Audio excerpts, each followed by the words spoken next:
उसके पहले वाला समझ में आ गया था ना। हाँ देखिए, ये जो क्वेश्चन है 22% छूट देने के बाद भी 70% का लाभ प्राप्त करने के लिए किसी वस्तु का अंकित मूल्य उसके क्रय मूल्य से कितना % अधिक होना चाहिए। तो सेम अंकित मूल्य क्रय मूल्य से, तो अंकित मूल्य यानी सीपी और एमपी का क्या पता होना चाहिए आपको, रेशियो। तो उसके लिए आपने क्या कहा था, सीपी और एमपी के रेशियो के लिए आप करोगे 100 माइनस डी, डी यानी कितना है 22%, रेशियो ले लेना 100 प्लस पी, पी कितना है 17, तो 22 हटाएंगे तो कितना बचेगा 78, और ये कितना हो जाएगा 117। अच्छा ये किसी से कट रहा है, किससे कट रहा है? किससे? 13 से, हाँ बिल्कुल सही। 13 छंग 78, 13 नैया, ठीक है। अगर आप देखो ये अभी 3 से भी कट रहा है, 3 दुनाई 6, 3 त्रिकाई 9, तो कह रहा है कि जो एमपी है अंकित मूल्य है क्रय मूल्य से, तो कितना अधिक है 1 अधिक, कितने % अधिक है 1 बटा कितना हो जाएगा 2, आधा का मतलब कितना होता है आपका 50% होता है। ये आपका आंसर हो गया 50%। बात क्लियर हो गई, समझ में आ गई बात? हाँ जी, नोट करो। देखो ये जो सीपी और एमपी का रेशियो होता है ना, बड़ा यूनिक रेशियो है, 100 माइनस डी अपान 100 प्लस पी। आप देख रहे हो अभी तक बहुत सारे क्वेश्चन इसी एक कंसेप्ट से लगे हुए पूरे के पूरे, है ना। नोट करिए, आगे चलते हैं। अब इस क्वेश्चंस में जो ये क्वेश्चंस आपके सामने लिखा हुआ है, इसमें थोड़ा सा ट्विस्ट है। ट्विस्ट क्या है समझिएगा जरा। लिखा हुआ है यदि विक्रय मूल्य इतना हो 1680 रुपये हो तो 16% की हानि होती है। कितने की? 16% की हानि होती है। कह रहे यदि 8% की छूट देने के बाद भी 15% का लाभ होता है तो उत्पादक का अंकित मूल्य कितना होना चाहिए। तो देखो मैंने जो सीपी और एमपी का रेशियो निकाला, इस केस में क्या था, दोनों सेलिंग प्राइस क्या होते थे आपके बराबर होते थे। मतलब एक होता था आपका सेलिंग प्राइस कॉस्ट प्राइस में जो प्रॉफिट होता था, cost price into 100 plus profit % बराबर सेलिंग प्राइस कैसे निकालते थे, mark price into 100 minus D% से भी आप निकालते थे। अब यहां पर सबसे अच्छी बात ये है, क्या अगर विक्रय मूल्य सेलिंग प्राइस 1680 है तो क्या इसके माध्यम से आप उसकी कॉस्ट प्राइस निकाल सकते हैं अगर 16% की हानि होती है, और सेलिंग प्राइस कितना दे रखा है 1680। तो आप ये बताइए 16% की हानि होती है तो इसका मतलब है 84% की वैल्यू कितनी दे रखी है 1680, 1% की बराबर कितनी आ गई 84 दुनाई 68 20, तो 100% का मतलब क्या है, आप 2 जीरो और बढ़ा दो, यानी यह वस्तु की क्या आ गई सीपी। पहली बात, यहां से हमने सीपी निकाल लिया। दूसरी बात, आपको एक पता हो सीपी का कह रहा है कि 15% लाभ होता है, 115%, क्या यह सेलिंग प्राइस आया कि नहीं आया। और उसी वस्तु में यदि 8% की छूट दी जाती, अगर वस्तु है ना 8% की छूट दी गई, 15% का लाभ भी कमा रहा है, तो आप क्या सेलिंग प्राइस तो सेम की बात कर रहे हैं ना। या सीपी का 115% निकाल लो, या मार्क प्राइस का एमपी का 100 माइनस डी यानी 92% निकाल लो। दोनों बात सेम है कि नहीं ये बताओ। यहीं से तो ये रेशियो आया था यार, आपको पता होगा सीपी बटे एमपी का 100 माइनस डी अपान 100 प्लस पी। आप देखो प्रॉफिट को यहां पर सीपी गुणे 100 प्लस पी %, % का मतलब बटे में 100 लिख दीजिए, और यही बराबर किसके होगा एमपी का 100 माइनस D% बटे में 100। ये दोनों सेलिंग प्राइस ही तो होते थे। अगर आप पुराने लेक्चर देखें, पहले वीडियो में पढ़ा हुआ है इसका, जो पहली क्लास थी इसकी, उसमें पूरा का पूरा ये चीज पढ़ा हुआ है। तो आप कुछ नहीं करना यहां से, सीपी कितना है भाई 2000, 115% बराबर एमपी पता नहीं, एमपी तो निकालना है, इनटू। अब देखो जैसे सपोज ऐसे नहीं निकालना ना, अब तो अब आप यहां से भी निकाल सकते हो, ऐसे नहीं निकालना। अब चूंकि कॉस्ट प्राइस आपको पता चल गई ना, एमपी निकालना है तो यहां से भी निकाल सकते हो। कैसे? आप देखो 115 लिखा है, बताइए, तो परसेंट से परसेंट कट गया, ठीक है। अब ये 92 और 115, तो अगर आप देखोगे एमपी बराबर क्या हो जाएगा, 2000 गुणे 115 डिवाइडेड बाई 92।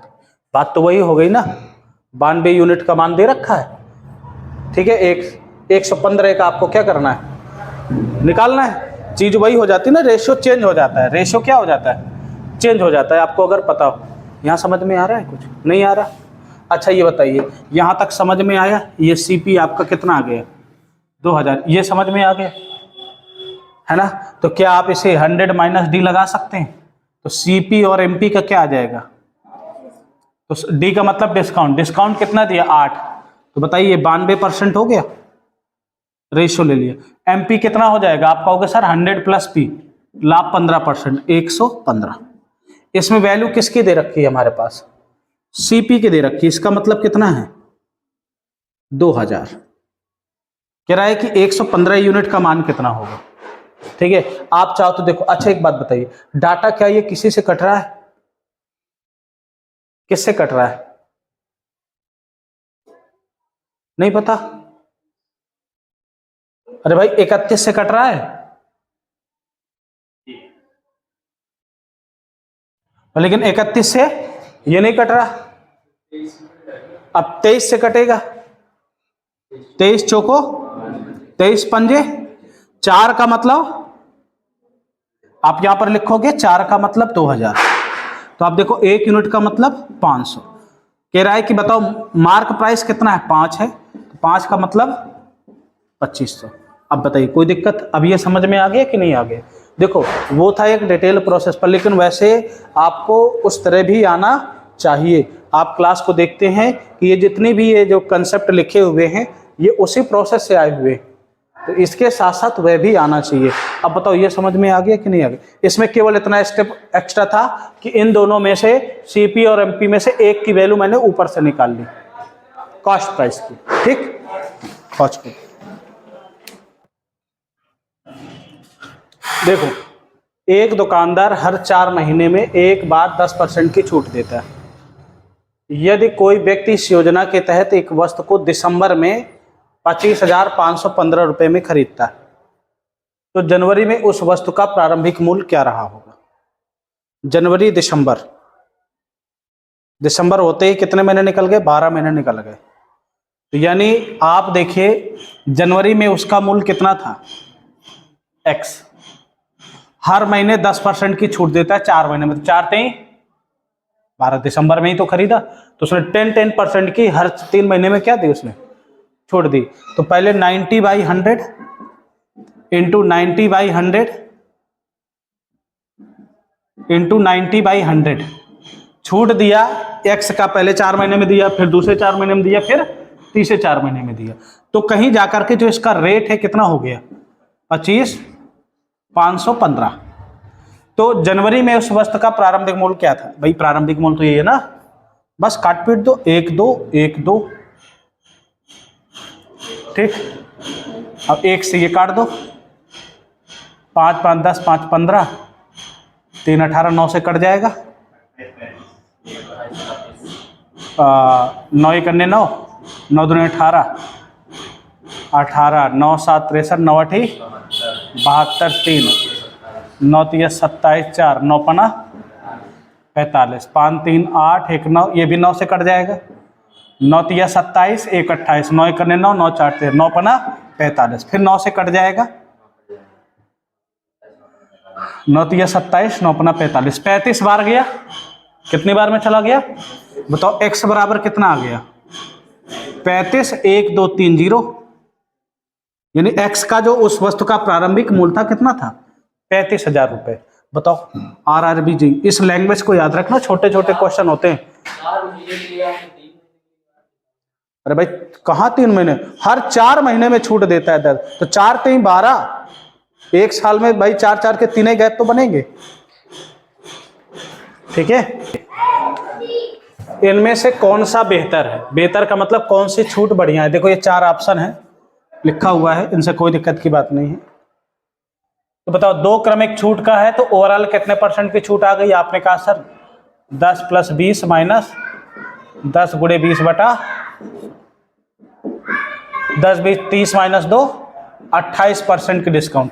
आप यहाँ पे माइनस माइनस लिखते थे, वो भी ठीक है, कोई दिक्कत की बात नहीं है। यहाँ पर x + y माइनस XY/100 भी कर सकते हो अगर दोनों छूट दे रखा है। ठीक है, अगर इसमें भी ले रहे हो तो 20 10 30 माइनस 20 × 30 बटा 100।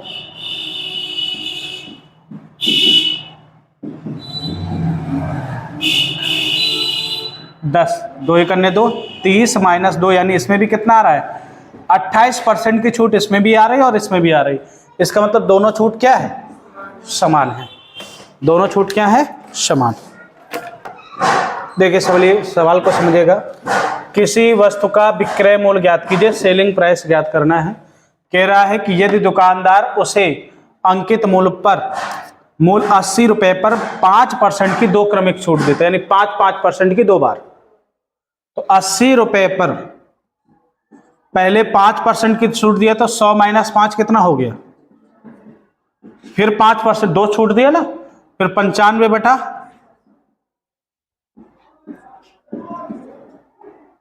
तो 95 का स्क्वायर × 8 55 25 9 9 81 90 मल्टीप्लाई बाई 8 बटे कितना 1 2 3 ये 95 का स्क्वायर हो गया। ठीक, आप देखो 8 × 5 = 40 8 2 16 16 4 20 9 8 72 बटे कितना 1 2 1 2 से कट गए, एक अंक बाद दशमलव आ गया, यानी उसका जो सेलिंग प्राइस है वो कितना हो गया? 72.2 रुपए। बात समझ में आ गई? एकदम इजी क्वेश्चन है इनके लगाने के लिए, बिल्कुल तौर तरीके एकदम इजी। समझ में आ गया? 2 क्रमिक छूट दिया ना, ठीक, तो 80 का पहले 5% फिर 5% डिस्काउंट दे दिया। देखो ये भी क्वेश्चंस लगाने का तरीका वही है। कौन सा? आप देखो 65 रुपये उसके क्या सूचीबद्ध का मतलब होता है अंकित मूल्य। की गई एक वस्तु को 2 क्रमिक छूटों के बाद इतने रुपए में सेलिंग कर दिया गया, एसपी कर दिया गया। तो कह रहा है जिनमें से पहली छूट 10% की है, तो कह रहा है दूसरी छूट बताइए।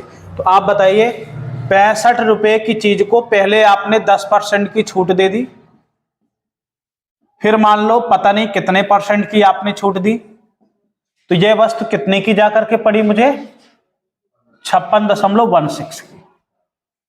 ठीक, आप 65 गुणे यहां पर क्या 90/100, इसको 100 - d डिवाइडेड बाई 100 बराबर कितना हो जाएगा? 5616। आप देखिएगा 1 0 से 1 0 कट गया। ठीक है, अब आप देखते हैं कि यहां पर कितना हो जाएगा? 13 पना 65, यहां पर 5 दूनाई 10। अब देखिएगा ये कितना हो जाएगा? ये हमारे पास अगर आप यहां की इस वाले 100 को इधर ले जाएं तो ये 100 से ये पॉइंट हट गया। ठीक, 100 से पॉइंट हट गया। अगर आप देखेंगे दूसरी बात, ये 2 से गुणा बाद में करते हैं। पहले देखो 13 चौक 52, 52 4 बचा, 13 3 39, 13 दूनाई 26, 4 3 7 2 9, 9 से भी कट जाएगा, 9 चौको 36 और 7 9 8 72, तो 48 दूनाई कितना हो गया? यहां पर बचा 100 - d बराबर 48 दूनाई 96। तो बताओ d उस साइड चला गया, 100 - 96 कितना आ गया? 4% d की वैल्यू आ गई। बताइए बात समझ में आ गई कि नहीं आ गई? एकदम इजी तरीके से क्वेश्चंस को लगाने का तरीका वही है। ठीक है, नोट करिए इसको। अच्छा देखिए, किसी शोरूम में किसी वस्तु का सूची मूल्य कितना है? सूची मूल्य का मतलब होता है अंकित मूल्य 2000 रुपए। 2000 रुपए पर ध्यान से सुनिएगा, 2000 रुपए पर पहले आपने 20% की छूट दी और फिर कितने की दी? 10%। 100 माइनस 20 कितना हो गया? 80/100, 90/100। अब ये निकलेगा हमारा सेलिंग प्राइस। ये किसका क्या निकलेगा? Selling price. एसपी के बराबर होगा। एसपी तो चाहिए, बिक्री मूल्य ज्ञात। बस काटा पीटी कर दो, 1 2 1 2 1 2 3 3। देखो 9 8 सॉरी 8 2 9 16, 160 मल्टीप्लाई बाई 16 नहीं है? हाँ 144 और 1440 आपका आंसर बन गया। क्या कोई दिक्कत? नोट करिए भैया, इसको पॉज करो। कह रहा है बाजार मूल्य में 25% की कमी के साथ सीता 30 रुपए में 1 किलोग्राम चीनी अधिक खरीदती है। 30 रुपए में 1 किलोग्राम चीनी अधिक खरीदती है। बाजार मूल्य में 25% की कमी यानी 1 से यानी 4 से कितनी हो गई? 3। मूल्य में क्या हो गई? कमी हो गई। तो जो सीता है 30 रुपए में 1 किलोग्राम चीनी अधिक खरीदती है, तो खरीद सकती है। चीनी का वास्तविक मूल्य ज्ञात कीजिए। अच्छा,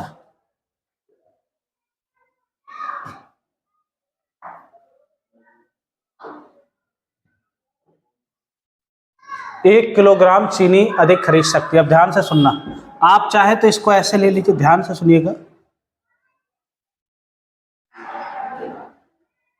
आप इसको यहां से भी ले सकते, मान लीजिए एक्स उसका क्या है? प्राइस है, समझ रहे हो? 25% की कमी हो गई तो कितनी बचाइए? 3x/4। पहले 30 रुपए में कितनी चीनी खरीदती थी? ये चीनी की मात्रा हो गई,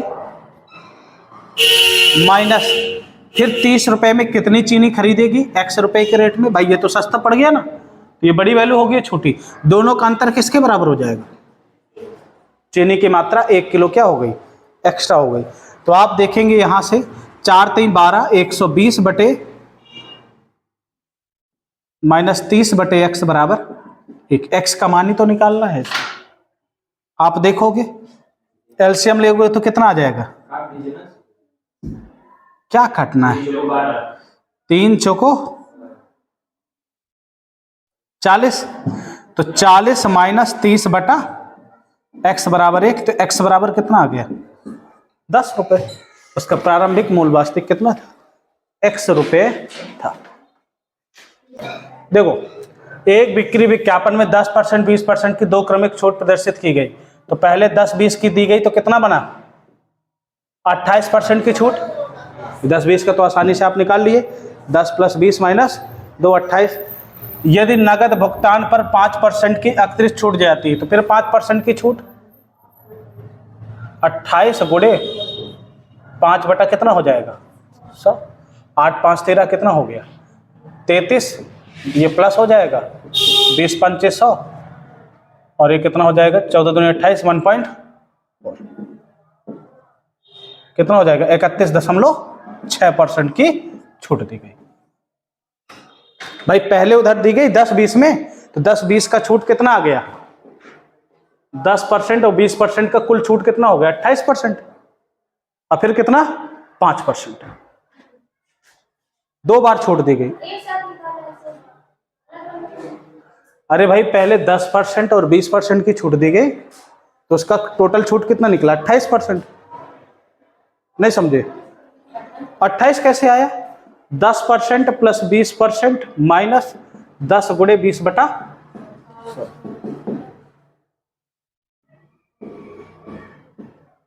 फिर जो 28% के बाद नगद भुगतान पर 5% की एक्स्ट्रा छूट, तो फिर 28% और 5% का निकाल लो। क्लियर? देखिए इसी तरह का सेम क्वेश्चन आपका ये भी है। वास्तविक प्रतिशत लाभ की बिना किसी छूट के 20% लाभ होता है, हालांकि 5% की छूट पेशकश की गई है। ठीक है, ये दोनों पर। चलिए 2-4 क्वेश्चन आपके कल हो जाएंगे। ठीक है, आज के लिए इतना ही, शेष करें। पॉज कर दूंगी।